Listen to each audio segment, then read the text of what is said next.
do you think is our lesson for today? It is all about, yes, sun. Yes, it is all about weather. So we have four weathers that we can experience in our daily life. First, we have sunny weather. So what is sunny weather? Can you read? Yes? Jenny. What is sunny weather?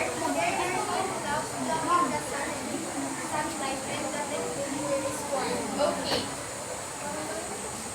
So, look at this picture. What are they doing? What is our rule number 2? Just raise your hand. Okay. Yes. Friends. They are picnic. And when is the best time for picnic? Yes. Reach. It is during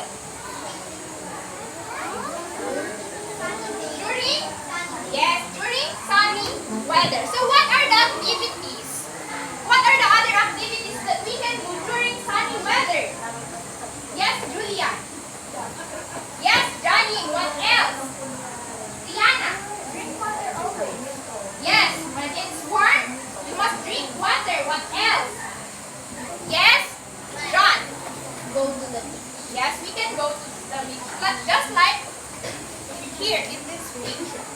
Okay. How about windy? Can you read? Okay. Denise.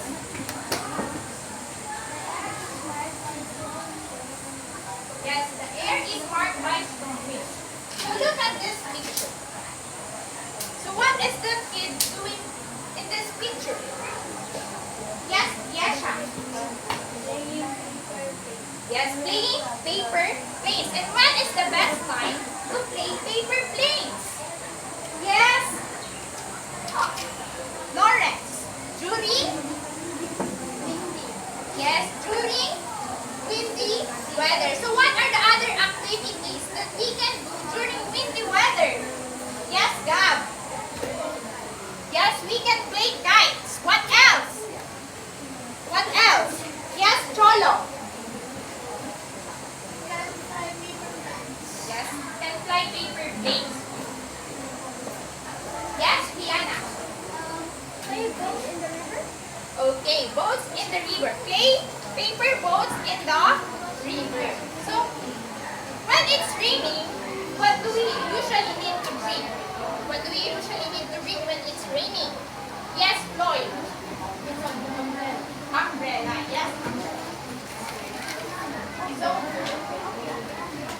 when it's raining, what do we observe outside? Can you read? Yes, Andrea. Can you read? Okay, so there is a large cloud in the sky that produce rain.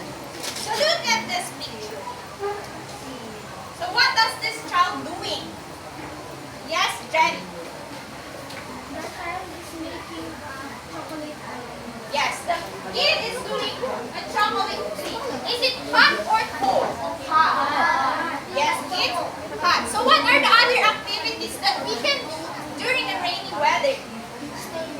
Yes, Brett. We can relax and stay at home. What else? Yes, Aaron. Drink hot drinks or beverages. What else? Yes, Anna. Yes, we can also sleep during rainy weather. Okay. Next, what if there is a thunderstorm? Can you read? Yes. Hannah.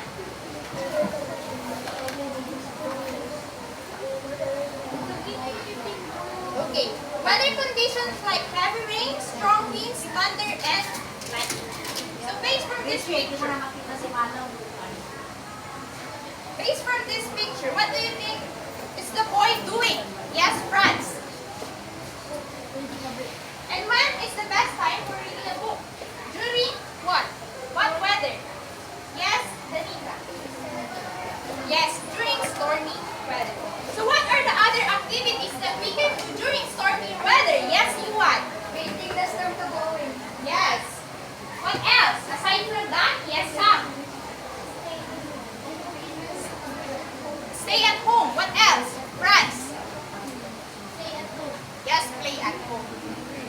Play cooking. So those are the weathers that we can experience on our daily life. So how does weather affects our activity in our daily life? Yes, Franz. Our activity depends on the our activity depends on the weather that we are experiencing. Okay.